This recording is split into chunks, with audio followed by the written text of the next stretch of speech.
साथियों नमस्कार। साथियों आज हम बात करने वाले हैं अर्थव्यवस्था के बारे में। जो बात चल रही थी इकोनॉमिक सिस्टम आपका वैदिक काल का किस प्रकार से था। आपने देखा था कि पूर्व वैदिक काल और फिर पूर्व वैदिक काल में कैसा सिस्टम रहा अर्थव्यवस्था का। आपने देखा कि नियमित जो है मुद्रा का प्रचलन नहीं था। आपने देखा था किस प्रकार से जो है वस्तु विनिमय के माध्यम से व्यापार होता था। आपने देखा था कुछ चीजें जैसे कि कृषि का विकास बहुत तेज रफ्तार से नहीं हो पा रहा था। वैसे कुछ हद तक धीरे धीरे जब वैदिक काल के उत्तरोत्तर में चलते हैं, उत्तर वैदिक काल में, तो हम देखते हैं कृषि का विस्तार लगभग लगभग सही से होने लगा था। यानी कि उपकरण भी आ चुके थे और धीरे धीरे करके जो है पशुपालन की प्राथमिकता न देते हुए कृषि को प्राथमिक रूप से वैल्यू देनी जानी शुरू हो गई और धीरे धीरे करके इकोनॉमिक सिस्टम में ग्रोथ होना स्टार्ट हो गया। लेकिन साथियों नगरीकरण का अस्तित्व तो नहीं मिलता है। तो कुछ चीजें होती हैं जो कि पूर्व वैदिक काल में देखने को मिलती हैं, कुछ परिवर्तन होते हैं। लेकिन धीरे धीरे करके जैसे ही हम बुद्ध काल की ओर आते हैं, यानी कि 600 बीसी के आगे चलते हैं 400 बीसी की ओर, तो हम देखते हैं बहुत सारे परिवर्तन हो जाते हैं। तो आज हम पढ़ने वाले हैं कि बुद्ध काल में जो परिवर्तन हो रहे थे, यानी कि कृषि की व्यवस्था कैसी थी, कृषि अर्थव्यवस्था कैसी थी, वहां पर वाणिज्य व्यापार कैसा होता था और अर्थव्यवस्था के बारे में जानेंगे। बहुत सारे सिस्टम के किस प्रकार से वहां पर नगरीकरण हो रहा था, ये सारे चीजों को आप विस्तार से पढ़ेंगे और एक क्वेश्चन हम लिख पाएंगे, जिससे कि बुद्ध काल पर अगर आए तो आप 250 शब्दों में वहां की अर्थव्यवस्था को बहुत ही विस्तार से लिख सकते हैं। तो साथियों आज हम जो कि बुद्ध काल लगभग 600 बीसी से 400 बीसी के पीरियड में रहा, तो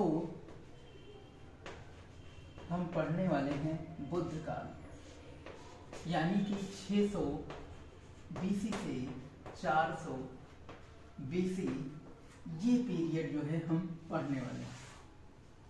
इस काल में अर्थव्यवस्था कैसी रही, यानी कि हम देखते हैं कि उस समय लोहे का लगभग लोहे को गलाने का ज्ञान हो गया था, लोहे को तोड़ने और उनसे नए उपकरण बनाने का ज्ञान हो गया था।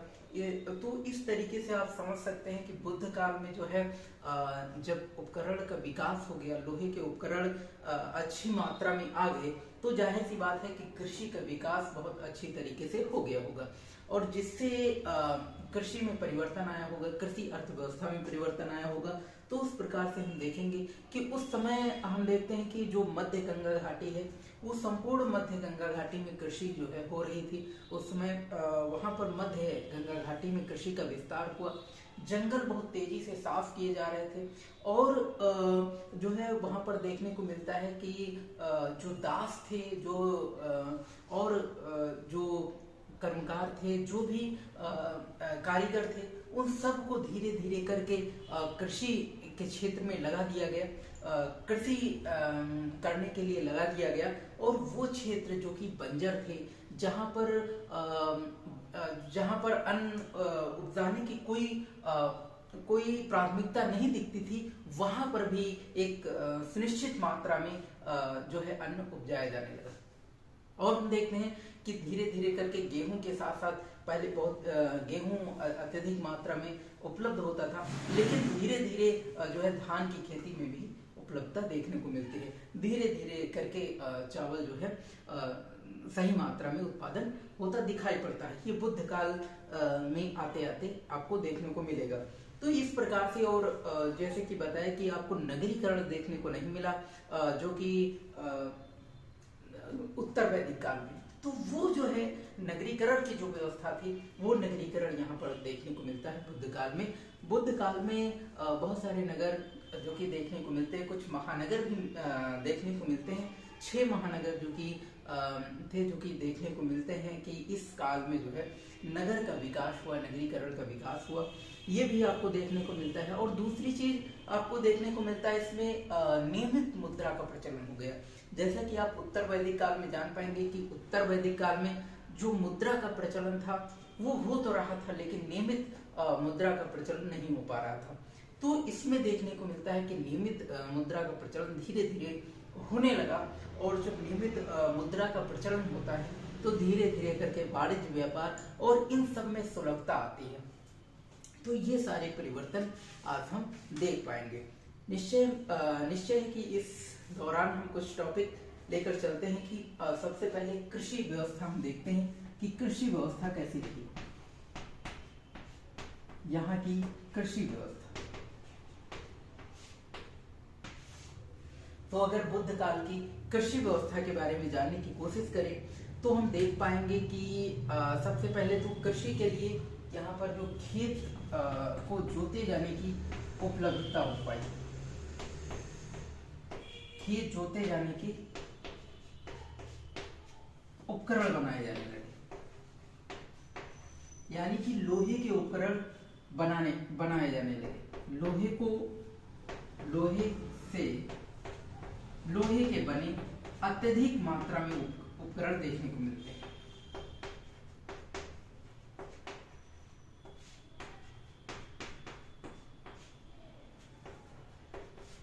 अत्यधिक मात्रा में उपकरण देखने को मिलते हैं।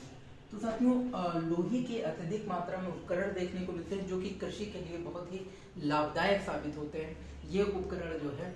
और देखने को मिलता है यहाँ पर कि गेहूं के साथ साथ जो कि चावल बताया कि आपको कि ये भी परिवर्तन आया कि गेहूं के साथ साथ किस चीज में सुलभता आई, गेहूं के साथ साथ जो है गेहूं के साथ ही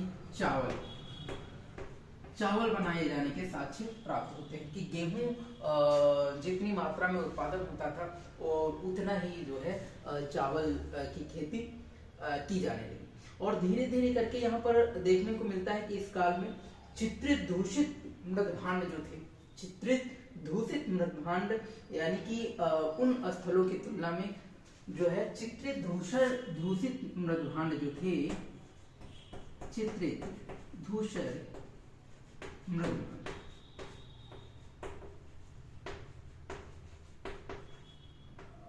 ये जो है इनके साथ साथ चित्रित धूसर मृदभांड जो थे इनकी तुलना में जो है उत्तरी काले पॉलिशदार मृदभांड जो है अत्यधिक मात्रा में पाए जाते हैं।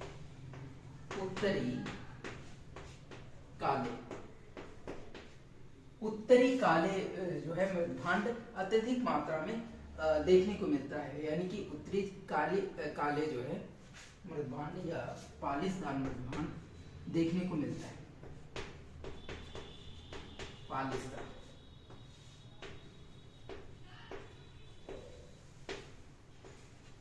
पालिस्तान मृदभांड जो है देखने को मिलता है। तो ये परिवर्तन जो है कृषि व्यवस्था में आए कि धीरे धीरे करके हम देखते हैं कि लौह उपकरणों का प्रयोग जो है अत्यधिक मात्रा में हुआ, खेती जो है ज्यादा से ज्यादा मात्रा में खेती जो है करने में लोग जो है सक्षम हो पाए। तो ये जो है बहुत ही और दूसरी चीज देखने को मिलती है कि लोहे को गलाने की पद्धतियां, लोहे को गलाने की टेक्नोलॉजी का विस्तार हुआ, और जब गलाने की टेक्नोलॉजी का विस्तार हुआ तब उस जाहिर सी बात है तब ज्यादा से ज्यादा मात्रा में उपकरण बनाए जाने शुरू हो गए। तो ये चीजें जो है, हालांकि उत्तर वैदिक काल में ये परिवर्तन उतनी तेजी से मात्रा में देखने को नहीं मिलता है, लेकिन और यहाँ पर इस कारण से जो है क्या हुआ कि जब कृषि अधिशेष प्राप्त होने लगा तो धीरे धीरे करके शिल्प और उद्योग का भी विकास हुआ। तो इसके साथ साथ हम देखेंगे शिल्प और उद्योग की व्यवस्था में क्या परिवर्तन हुआ। शिल्प एवं उद्योग, शिल्प एवं उद्योग। तो साथियों, शिल्प जो शिल्पी थे उस पीरियड में शिल्पियों का संगठन जो था वो संगठन श्रेणी कहलाता था। क्या कहलाता था? शिल्पियों का संगठन कहलाता था शिल्पी या शिल्पियों का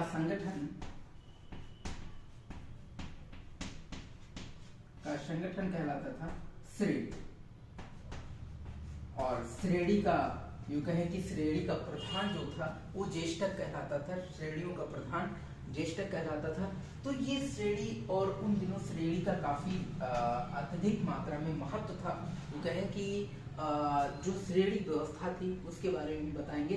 तो उस समय देखने को मिलता है कि 18 प्रकार के शिल्पियों का वर्णन आता है। कितने प्रकार की? 18 प्रकार के 18 प्रकार के शिल्पी जो है देखने को मिलते हैं बुद्ध काल में। तो 18 प्रकार के जिसमें जो है प्रमुख रूप से देखने को मिलता है कि केवल लुहार, बढ़ाई, चर्मकार और रंगकार, इन श्रेणियों का प्रमुखता से जो है देखने को मिलती है। तो शिल्पियों के विकास के परिणाम स्वरूप जो शिल्प विशेषीकरण था उसमें प्रोत्साहन देखने को मिलता है। और जैसे कि उदाहरण के लिए अगर हम बात करें तो वैशाली में कुंभकारों की बस्ती मिलती है। कहाँ पर? वैशाली। वैशाली एक स्थान है जहां पर कुंभकारों की बस्ती मिलती है। कुंभकार या कुम्हार की बस्ती मिलती है,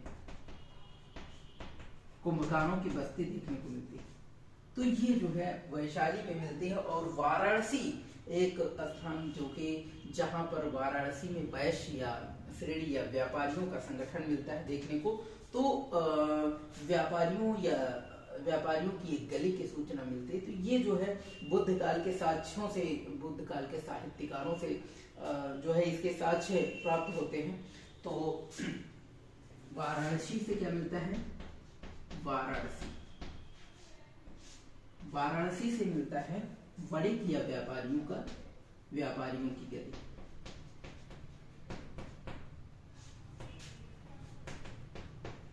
व्यापारियों की गली, इसकी सूचना मिलती है। तो इस प्रकार से हम देखते हैं कि जो है काफी मात्रा में शिल्पियों का विकास हुआ, उद्योग का विकास हुआ। और ये जो है व्यापारी लोग एक स्थान से दूसरे स्थान तक व्यापार करने जाया करते थे। तो धीरे धीरे करके व्यापारियों में विकास देखने को मिलता है। तो बुद्ध काल में ये भी था कि जो व्यापारी थे उनमें एक प्रकार से जो स्पर्धा थोड़ी सी बढ़ी, यानी कि आपस में जो है कंपटीशन जो है तेजी से बढ़ा और एक दूसरे से आगे निकलने की प्रेरणा मिलती है। तो देखते हैं धीरे धीरे जो है प्रतिस्पर्धा से बचने के लिए व्यापारियों ने संगठन अपने शुरुआत की। और इनका संगठन जो है, व्यापारियों का संगठन जो था वो निगम कहलाता था। क्या कहलाता था? निगम। व्यापारियों का संगठन जो था वो निगम कहलाता था। वो क्या कहलाता था? वो निगम कहलाता था। और जैसा कि आपने जाना कि जो व्यापारियों का संगठन था, व्यापारियों का प्रधान था, वो श्रेष्ठी कहलाता था। श्रेष्ठी। और आपने देखा कि श्रेणी जो है शिल्पियों का संगठन कहलाता था। श्रेणी जो है शिल्पियों का संगठन कहलाता था। तो श्रेणी की हालांकि बहुत ही महत्वपूर्ण बुद्ध काल में देखने को मिलता है इनका महत्वपूर्ण ओहदा, क्योंकि ये जो है श्रेणी एक ऐसे इनकी खुद का अपना एक झंडा चलता था और खुद की अपनी मोहर चलती थी और खुद के अपने कानून भी थे। लेकिन फिर भी ये राजा से ऊपर नहीं जा सकते थे। तो लेकिन फिर भी ये राजतंत्र के नियंत्रण में ही रह करके काम करना पड़ता था। लेकिन कुछ चीजें मिलती हैं कि इनके अपने कानून होते थे और राजकीय कानून के समानांतर जो कि कानून चलते थे, ये भी देखने को मिलता है इन जो शिल्पी थे, यानी कि शिल्पियों का जो संगठन था, जो श्रेणी थे वो, और इनका सामाजिक भी महत्व था। यूं कहें कि अगर बुद्ध काल में किसी को अगर बुद्ध उसमें संगठन में जाना होता था या यूं कहें कि बौद्ध धर्म की दीक्षा लेनी पड़ती थी, बौद्ध धर्म में जाना पड़ता था, तो उसके लिए उन्हें जो है अपने अगर किसी महिला को जाना है तो उसके लिए वो अपने पति से इजाजत लेती थी और फिर अनुमति लेती थी। और पति की श्रेणी जो थी उस श्रेणी से भी अनुमति लेना जरूरी समझा जाता था, महत्वपूर्ण समझा जाता था। तो इस प्रकार से उसका सामाजिक भी महत्व देखने को मिलता है। तो ये जो है शिल्प और उद्योग का काफी विकास हुआ, यानी कि 18 प्रकार के, जैसे कि आपने जाना कि 18 प्रकार के शिल्पियों का साक्ष्य मिलता है। और जिसमें आपने देखा कि कुछ प्रमुख जो कि कुंभकार, बढ़ाई, कर्मकार, चर्मकार, रंगकार ये भी देखने को मिलता है, कुंभकार ये भी इस प्रकार के भी शिल्पी देखने को मिलते हैं। उदाहरण के तौर पर आपको बताया गया कि वो कौन सा स्थान जो कि वैशाली, जहां पर कुंभकारों की बस्ती देखने को मिलती है। ये बुद्ध काल के साक्ष्य जो है बुद्ध काल के साहित्य से जो है साक्ष्य प्राप्त होते हैं। तो इस प्रकार से आपको देखने को मिलता है। वाणिज्य और व्यापार में भी कुछ परिवर्तन आता है। तो वाणिज्य और व्यापार की गतिविधियों में जो परिवर्तन आते हैं उसके बारे में भी बात करेंगे। तो वाणिज्य और व्यापार, वाणिज्य व्यापार, वाणिज्य और व्यापार के बारे में बात करें, वाणिज्य एवं व्यापार के बारे में बात करें तो बहुत सारी गतिविधियां देखने को मिलती हैं। एक प्रकार से जलीय मार्ग और स्थलीय मार्ग, जिन मार्गों से जो है व्यापार होते थे वो भी देखने को मिलते हैं। वो उत्तरार्ध में कुछ ऐसे मार्ग हैं जैसे कि व्यापारिक मार्ग उत्तरापथ, जो कि सूचना मिलती है ये साक्ष्यों से। कौन सा? उत्तरापथ, उत्तरापथ, उत्तरापथ। और एक है उत्तरापथ की सूचना मिलती है। और दूसरा जो कि ये उत्तरापथ जो है, इसका जो उत्तरापथ था ये तक्षशिला से राजगृह तक जाता था। तक्षशिला से राजगृह, ये जो उत्तरापथ था, ये जो मार्ग था उत्तरापथ, ये तक्षशिला से राजगृह को जोड़ता है। और तक्षशिला से राजगृह से जोड़ता है, जिस पर पता चलता है कि व्यापारियों का कारवां चला करता था। यानी कि व्यापार का विकास जो है काफी मात्रा में, चाहे वो कृषि के क्षेत्र में हो या गैर कृषि के क्षेत्र में हो, ये उन्नत रूप से देखने को मिलता है व्यापार का विकास जो है। और ये स्थलीय और जलीय मार्ग, तो इस प्रकार से मार्ग भी साहित्यिक साक्ष्य से कुछ सामने आए जो कि प्रमुख रूप से देखे गए। उत्तरापथ तो जैसे कि उस समय जो, अगर व्यापार के इसके अंतर्गत बात करें कि मुद्रा अर्थव्यवस्था और महाजनी व्यवस्था कैसी रही होगी, तो अगर हम बात करें तो ये निश्चित था कि उस समय बुद्ध काल के समय कि धीरे धीरे जो मुद्रा का प्रचलन था वो नियमित होने लगा। और नियमित हो गया था मुद्रा का प्रचलन। तो नियमित होने से धीरे धीरे जो व्यापारी थे उनको भी ब्याज के थ्रू जो है ऋण मिल जाता था। और ऋण दिया करते थे कौन? साहूकार या महाजन दिया करते थे। कौन? साहूकार या महाजन जो है ऋण दिया करते थे। तो इस प्रकार से धीरे धीरे महाजनी प्रथा और शाहूकार जो है सामने आए, धीरे धीरे करके ये साक्ष्य मिलता है।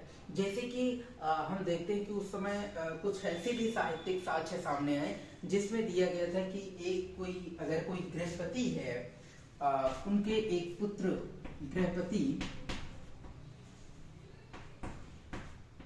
तो ये साहित्य से सूचना मिलती है, बौद्ध काल के साहित्यकार से सूचना मिलती है कि कोई मतलब साहित्यिक सूचना मिलती है कि कोई ऐसा एक गृहपति था जिसका पुत्र बीमार था। और पुत्र बीमार था, उसके इलाज कराने के लिए जो है उस गृहपति ने राजवैद्य थे उस समय बुद्ध काल में, यानी कि जीवक, उनको जो है 16,000 मुद्राएं देखने को मिलती हैं कि उनको भेंट किया गया। तो ये साहित्यिक साक्ष्यों से भी प्रतीत होता है कि किस प्रकार से जो है मुद्रा का प्रचलन बहुत तेजी से धीरे धीरे करके हुआ। और हम कई ऐसी चीजें मिलती हैं जिस प्रकार से साहूकार क्या करते थे, साहूकार ऋण दिया करते थे। और किनको ऋण दिया करते थे? व्यापारियों को ऋण दिया करते थे। और व्यापारियों का निगम क्या होता था? व्यापारियों का संगठन जो है निगम होता था। और अगर हम बात करें व्यापारियों के प्रधान की, तो क्या होता था? ज्येष्ठ। तो ये साहूकारी प्रथा भी सामने आते हैं कि शाहूकार भी उस समय बुद्ध काल में सामने आते हैं कि शाहूकार और महाजन अर्थव्यवस्था भी एक इकोनॉमिक सिस्टम जो अपना बना करके उन्होंने रखा था कि जो है किसी जो मुद्रा है वो ब्याज पर दिया करते थे, यानी कि एक निश्चित ब्याज लगा करके वो कृषि के क्षेत्र में भी लोगों की मदद करते थे, व्यापारियों की मदद करते थे। तो इस प्रकार से बुद्ध जो बौद्ध धर्म था वो धीरे धीरे करके इन साहूकार और महाजन लोगों का समर्थन भी मिलता था बुद्ध काल, क्योंकि ये जो है जो बौद्ध धर्म था ये धीरे उनको अनुमति प्रदान करता था, उनको मान्यता दे रखा था साहूकारों को, महाजनों को, कि आप जो है ब्याज पर ऋण दे सकते हैं। तो इस प्रकार से हम देखते हैं कि महाजन व्यवस्था का भी समर्थन बुद्ध काल से देखने को मिलता है। लेकिन अगर हम इस काल में बौद्ध धर्म के बारे में हम कृषि व्यवस्था, वाणिज्य व्यवस्था और व्यापार व्यवस्था के बारे में समझते हुए आगे अगर नगरीकरण के बारे में बात करें तो ये भी देखने को मिलता है कि इसे हम द्वितीय नगरीकरण कह सकते हैं। बुद्ध काल को हम द्वितीय नगरीकरण कह सकते हैं, द्वितीय नगरीकरण, क्योंकि वैदिक काल जो होता है, वैदिक काल में कोई नगर के अस्तित्व में सामने नहीं आए, हालांकि कुछ आए, वो एक हम ये कह सकते हैं कि वो नगरीकरण की व्यवस्था नहीं थी।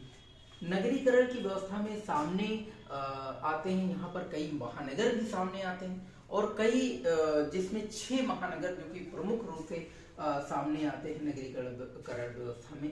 तो ये एक तो पहला जो नगरीकरण था, अगर पहले नगरीकरण की बात करें तो पहला नगरीकरण कहाँ देखने को मिला था? पहला नगरीकरण मिलता है सिंधु घाटी की सभ्यता में, सिंधु घाटी की सभ्यता में पहला नगरीकरण जो सामने आता है वो सिंधु घाटी की सभ्यता में देखने को मिलता है। लेकिन ये द्वितीय नगरीकरण हम देखते हैं कहाँ मिलता है, तो बुद्ध काल में देखने को मिलता है, जिसमें अगर बात करें कि जैसे कि उस समय जो कि एक यूनानी विद्वान अरिस्टोबुलस, यूनानी विद्वान अरिस्टोबुलस,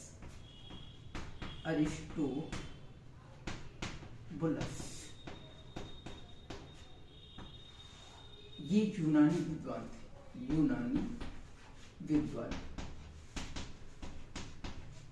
यूनानी विद्वान अरिस्टोबुलस ने एक बार बताया कि जो सिकंदर थे उन्होंने जो सिकंदर हैं वो आक्रमण करने पर एक नदी झेलम पड़ती है, झेलम से अगर हम बात करें व्यास नदी, झेलम से व्यास नदी के बीच में सिकंदर ने लगभग 5000 नगरों पर विजय प्राप्त करी, ऐसा कुछ बताया। कौन सी विद्वान? अरिस्टोबुलस ने क्या बताया कि झेलम एक नदी है, और झेलम और कौन सी? व्यास नदी, इसके बीच में इन्होंने बताया कि इसके बीच में लगभग जो है इसके बीच में आक्रमण के दौरान इन्होंने 9 राज्यों के साथ जो है लगभग 5000 नगरों को जीता। ये हालांकि ये एक अतिशयोक्ति हम कह सकते हैं, एक बढ़ा चढ़ा करके बताया जाने वाला एक सिद्धांत कह सकते हैं हम, पूरी तरीके से नहीं कह सकते कि 5000 नगर, लेकिन उत्तरी भारत में कुछ नगर देखने को मिलते, बुद्ध काल में देखने को मिलते हैं, और ये जो है कुछ प्रमुख नगर देखने को मिलते हैं जिनकी पहचान महानगर के रूप में हो पाई। तो वो महानगर जो है कौन कौन से हैं उनका जिक्र हम कर देते हैं। तो 6 ऐसे महानगर हैं। कौन से? 6 महानगर, 6 महानगर हैं, जिसमें कौशाम्बी,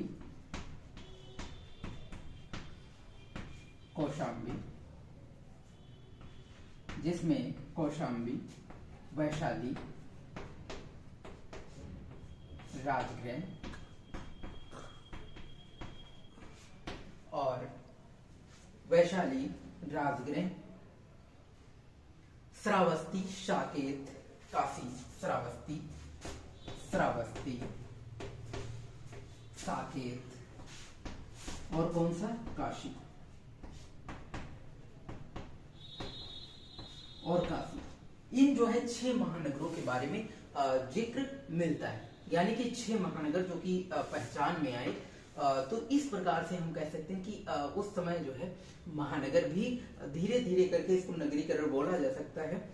तो और भी दूसरी चीज जो कुछ महत्वपूर्ण तथ्य हैं जो कि पुरातत्व साक्ष्य यानी कि पुरातात्विक जो साक्ष्य हैं उनसे प्राप्त हुई उन जो है महत्वपूर्ण तथ्य के बारे में अगर हम बात करें तो कुछ महत्वपूर्ण तथ्य हैं, जैसे कि एक जखेड़ा नाम का स्थान है। कौन सा? जखेड़ा। एक जखेड़ा नाम का स्थान है, जखेड़ा नाम का स्थान, जहां पर बुद्ध काल में लोहे की फाल, बुद्ध काल की लोहे की फाल मिलती है, लोहे की फाल प्राप्त होती है। तो क्या मिलता है? लोहे का फाल। जैसा कि लोहे का फाल, जैसा कि आपने देखा था कि उत्तर वैदिक काल में जो है कृषि का विकास सामने आता है, प्राथमिकता भी देते हैं, लेकिन वहां पर जो है कृषि के लिए जो हल का प्रयोग होता था उसमें जो फाल लगाई जाती थी वो लकड़ी की फाल सामने आती है, लकड़ी के साथ प्राप्त होता है। लेकिन जब बुद्ध काल में आते हैं तो ये जखेड़ा जो है प्रूव करता है, ये जखेड़ा नाम का स्थल जहां से लोहे के फाल मिलती है, इससे ये सिद्ध होता है कि बुद्ध काल में कृषि में जो उपकरण प्रयोग किए जाते थे वो अत्यधिक मात्रा में जो है लोहे से बने होते थे, लोहे से निर्मित होते थे। तो ये जखेड़ा नाम का स्थान है जहां पर लोहे का फाल प्राप्त होता है। और दूसरा तैत्रीय आरण्यक, जो तैत्रीय आरण्यक है बुद्ध काल का एक साहित्यिक स्रोत, तैत्रीय आरण्यक, जिसमें सर्वप्रथम नगर का वर्णन मिलता है। क्या मिलता है? बुद्ध काल का तैत्रीय आरण्यक जो ग्रंथ है, तैत्रीय आरण्यक। तैत्रीय आरण्यक हम क्यों कहते हैं? ये ऐसे बुद्ध काल के ऐसे ग्रंथ हैं जो कि जंगल में लिखे गए, इसलिए क्योंकि आरण्य क्या होता है? जंगल। तो ये तैत्रीय आरण्यक जो ग्रंथ है इसमें मिलता है सर्वप्रथम नगरों का जिक्र मिलता है, सर्वप्रथम नगरीकरण का जिक्र मिलता है, सर्वप्रथम नगरीकरण का जिक्र मिलता है, नगरीकरण, सर्वप्रथम नगरीकरण का जिक्र मिलता है तैत्रीय आरण्यक से, और जिसमें बुद्ध काल के 60 नगर व 6 महानगरों का जिक्र मिलता है, जिसमें 6 महानगर वही है वाराणसी, कौशाम्बी, राजगृह, श्रावस्ती, चंपा और साकेत। 6 महानगर मिलते हैं, और जो कि जिनका उल्लेख बुद्ध काल के ग्रंथ दीर्घ निकाय में भी मिलता है। तो ये जो है एक तो तैत्रीय आरण्यक और दूसरा कौन सा? दीर्घ निकाय। कौन सा? दीर्घ निकाय। इसमें भी देखने को मिलता है दीर्घ निकाय में। और वस्तुओं पर उस समय जो कि एक महत्वपूर्ण तथ्य देखने को मिलता है कि वस्तुओं पर उस समय चुंगी लगाई जाती थी। क्या लगाई जाती थी? चुंगी। वस्तुओं पर चुंगी लगाई जाती थी। व्यापार के दौरान वस्तुओं पर चुंगी देखने को मिलता है। बुद्ध काल में चुंगी लगाई जाती थी। शैल्किक, ये चुंगी लगाने वाला जो अधिकारी होता था, चुंगी लेने वाला जो अधिकारी होता था उसे शैल्किक कहते थे। क्या कहते थे? शैल्किक। उसे जो है शैल्किक कहा जाता था, जो कि चुंगी लेता था उसे क्या कहा जाता था? शैल्किक कहा जाता था। ये चुंगी लेने वाला अधिकारी होता था। और ये भी देखने को मिलता है कि उस समय जो व्यापारी थे, जो कि व्यापारियों को जो महाजन, जो साहूकार ऋण दिया करते थे, यानी कि ब्याज लगाया करते थे, किसी ब्याज पर वो एक निश्चित ब्याज पर ऋण लगाते थे, तो वो जो निश्चित दर थी, वो जो ब्याज दर थी वो 15% देखने को मिलती। कितनी? 15% ब्याज, 15% ब्याज दर देखने को मिलती है। तो 15% ब्याज दर पर जो है ये देखने को मिलता है। और ये 15% जो ब्याज लिया जाता था साहूकार के द्वारा, ये जो 15% ब्याज लिया जाता था, ये इसका समर्थन अगर हम बात करें तो समर्थन उस समय बोधायन ने किया था। किसने किया था? बोधायन। बोधायन, बोधायन ने इसका समर्थन भी किया है। बोधायन एवं गौतम ने इसका समर्थन किया है। और देखने को मिलता है उस समय कि जो सूती कपड़ा के लिए कुछ स्थान प्रसिद्ध थे, वो जहां पर सूती कपड़ा का व्यापार होता था, वो स्थान है बुद्ध काल का, वो स्थान है शिव प्रदेश, यानी कि सूती कपड़े का व्यापार देखने को मिलता है। सूती कपड़ा, सूती कपड़ा के लिए कौन था? राजस्थान या सीवी प्रदेश इसे कहते थे, सीवी प्रदेश, सीवी प्रदेश या फिर राजस्थान बोल सकते हैं,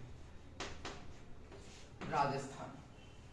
तो ये जो पिन पॉइंट आपको बताए जा रहे हैं, इनको नोट करते रहें और साथ में चैनल को लाइक, सब्सक्राइब और शेयर कर दें, और जिससे इस प्रकार के जो महत्वपूर्ण वीडियो हैं वो आप तक पहुंचते रहें और आप दूसरों तक ये वीडियो अपने दोस्तों तक पहुंचाते रहें। ये बहुत ही इम्पोर्टेंट महत्वपूर्ण नॉलेज है जो किसी भी एग्जाम के लिए जो जीएस पार्ट होता है इतिहास का, वो आपके लिए काफी कारगर साबित होगा। यानी कि वो टॉपिक जो अर्थव्यवस्था, इकोनॉमिक सिस्टम है जो बौद्ध धर्म का, आपको समझना है। यानी कि इकोनॉमिक सिस्टम जो इतिहास का रहा, उसको समझने के लिए ये लेक्चर आपके लिए बहुत महत्वपूर्ण है। तो ये आप लिख सकते हैं कि जो सूती कपड़ा के लिए वो शिव प्रदेश, यानी कि उस समय व्यापार हो रहा था जो कि कहाँ पर? राजस्थान में सूती कपड़ा का व्यापार। और अगर ऊनी कपड़ा के लिए हम देखें तो गंधार है, और रेशम और जरी के लिए काशी। तो ये चीजें सूती कपड़ा और सूती कपड़ा और ऊनी के लिए गंधार, ऊनी कपड़े के लिए, ऊनी कपड़े के लिए कौन? गंधार, गांधार। ऊनी कपड़े के लिए गंधार बहुत प्रसिद्ध था व्यापारिक क्षेत्र के लिए, और जरी के लिए रेशम, रेशम एवं जरी, रेशम एवं जरी के लिए, जरी के लिए कौन सा स्थान था? रेशम और जरी के लिए काशी, काशी बहुत प्रसिद्ध था, काशी बहुत प्रसिद्ध हुआ करता था व्यापार के मामले में। तो इस प्रकार से, और अगर हम बात करें कि कुछ ऐसे भी क्षेत्र थे जैसे कि कंबोज और गंधार, जहां से घोड़े ला करके जो है बनारस में बेचे जाते थे। तो कंबोज और गंधार दो ऐसे स्थान हैं, दो ऐसे नगर देखने को मिलते हैं, कंबोज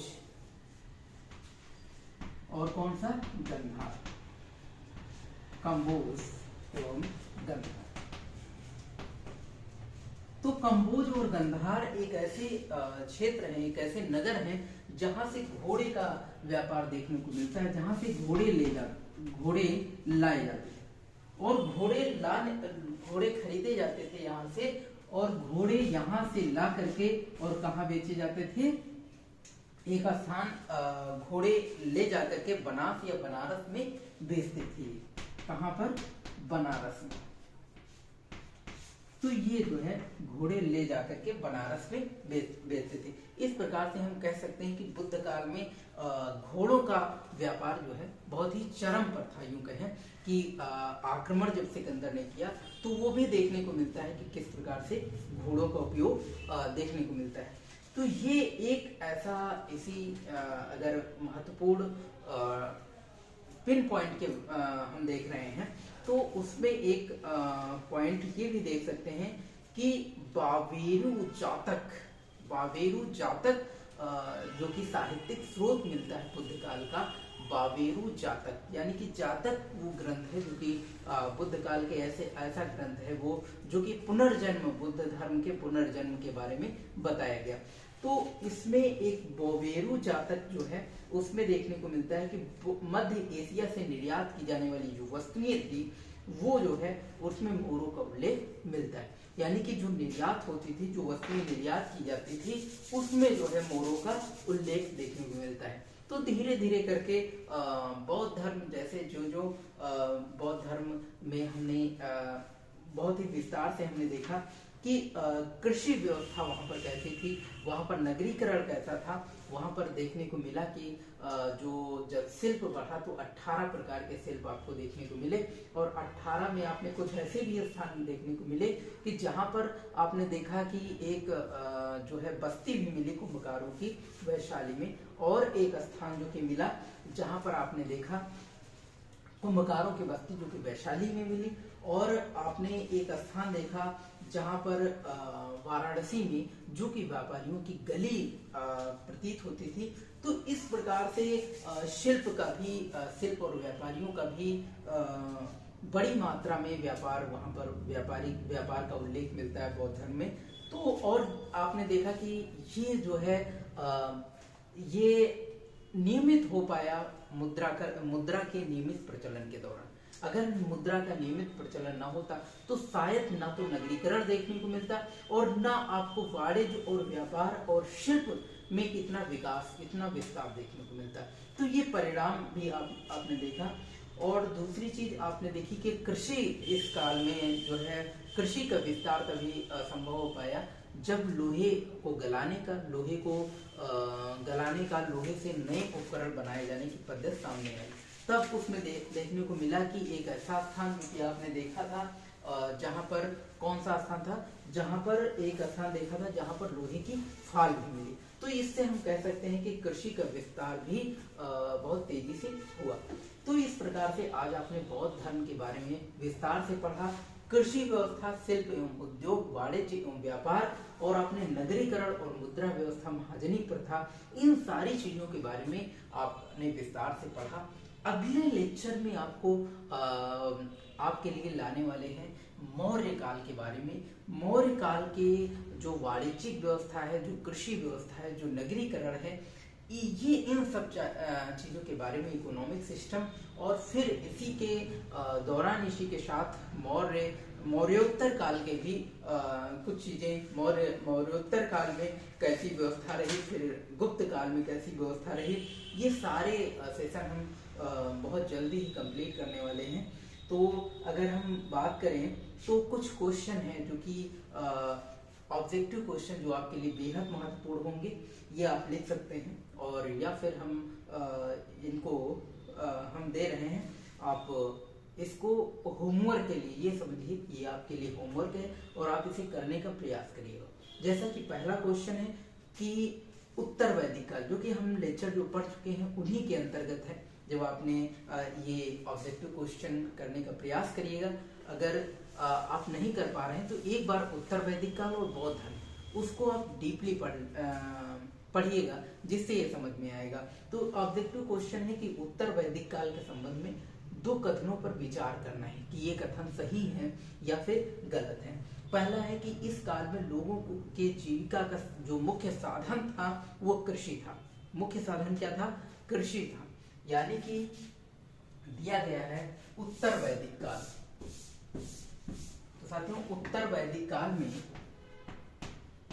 जो उत्तर वैदिक काल है, उत्तर वैदिक काल, उसके लिए पहला कथन है जो मुख्य साधन था वो क्या था? कृषि। जीविका के लिए मुख्य साधन कृषि था। और दूसरा कथन है कि इस काल में जौ के साथ चावल, गेहूं के फसल जो है, गेहूं की फसल मुख्य फसल थी। और तीसरा है कि केवल चित्रित मृदभांड का प्रयोग होता था। तो ये तीनों कथन है और इसमें आपको बताना है कि ये कथन सत्य हैं या फिर असत्य हैं। ये बताना है कि इसमें कौन सा कथन सही है या फिर गलत है। और तीसरा क्वेश्चन है और दूसरा क्वेश्चन है कि छठी शताब्दी ईसा पूर्व में व्यापार के संदर्भ में क्वेश्चन है। व्यापार के संदर्भ में क्या क्वेश्चन है? पहला व्यापार के संदर्भ में क्वेश्चन है। व्यापार के संदर्भ में क्वेश्चन है। पहला ऑप्शन है, पहला है कि इस काल में श्रेणियों का निर्माण आरंभ कर दिया। वणिकों ने श्रेणियों का निर्माण आरंभ कर दिया। वणिकों ने वणिकों ने श्रेणियों का निर्माण आरंभ कर दिया। श्रेणियों का निर्माण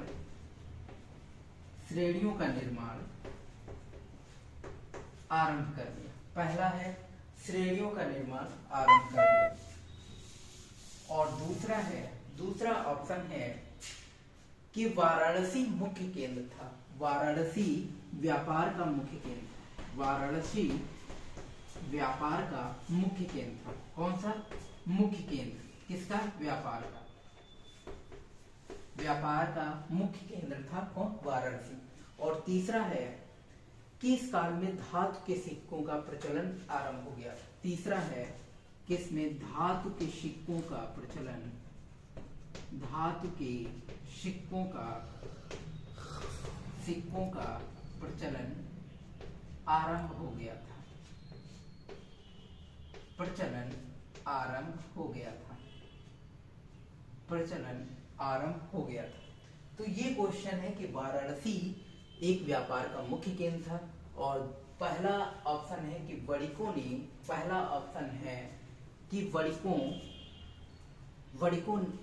ने श्रेणियों का आरंभ कर दिया था।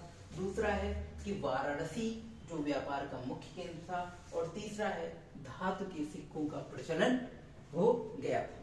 इन तीनों कथन में आपको बताना है कौन सा कथन सही है या गलत है, ये आपको बताना है। और चौथा क्वेश्चन है कि छठी शताब्दी में आर्थिक स्थिति जो थी, आर्थिक स्थिति के संदर्भ में आपको विचार करना है। पहला है कि लोहे का प्रचलन, लोहे की फाल का प्रचलन, लोहे की फाल वाले हलों का प्रचलन, लोहे की फाल वाले हलों का प्रचलन उपमहाद्वीप के कुछ भागों तक सीमित था। उपमहाद्वीप के कुछ भागों तक सीमित था। लोहे की फाल क्या है? लोहे की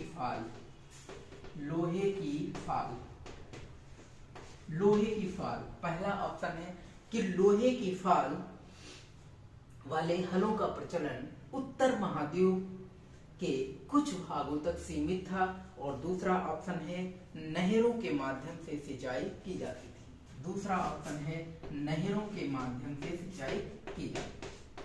नहरों के माध्यम से सिंचाई की जाती थी। ये दोनों कथन छठी शताब्दी ईसा पूर्व की जो है इकोनॉमिक सिस्टम के बारे में बताते हैं, और इन दोनों कथनों पर आपको बताना है कि कौन सा कथन सही है और कौन सा कथन गलत है। साथियों, इन तीनों ऑब्जेक्टिव क्वेश्चनों को हल करने का प्रयास करिएगा, और मुझे उम्मीद है कि बौद्ध काल का जो इकोनॉमिक सिस्टम है वो बहुत ही अच्छी तरह आपको समझ में आया होगा। और साथियों, ये इकोनॉमिक सिस्टम ही अर्थव्यवस्था की बात कर रहे हैं, इसी तरीके से हम राजनीतिक व्यवस्था और इसी तरीके से जो राजनीतिक, आर्थिक और सामाजिक व्यवस्था, ये इन तीनों व्यवस्थाओं की बात करेंगे। ये एक युग है, एक क्वेश्चन का एक छोटा सा पार्ट है। तो बुद्ध काल के इकोनॉमिक सिस्टम को लिखने का प्रयास करिएगा। आज का होमवर्क यही है 250 शब्दों में। और साथियों, इसी के साथ मैं अगले सेशन को और भी अच्छी तरीके से लेकर के आऊंगा, स्पष्ट रूप से। तो कोशिश करिएगा साथियों, इस चैनल को दूर दूर तक पहुंचाने की कोशिश करिए, और हमारा जो टारगेट है यूपीएससी, वहां तक ले जाने के लिए आपको हमारे साथ जो है चलना पड़ेगा, और निरंतर प्रयास करते रहना पड़ेगा। तो साथियों, इसी के साथ मैं अगले सेशन में एक नए चैप्टर के साथ, यानी कि मौर्य के काल के साथ आऊंगा, और आप प्रयास करिएगा कि इस चैनल को लाइक, सब्सक्राइब और शेयर करें। साथियों, अगले फिर मुलाकात होगी, तब तक के लिए जय हिंद, जय भारत।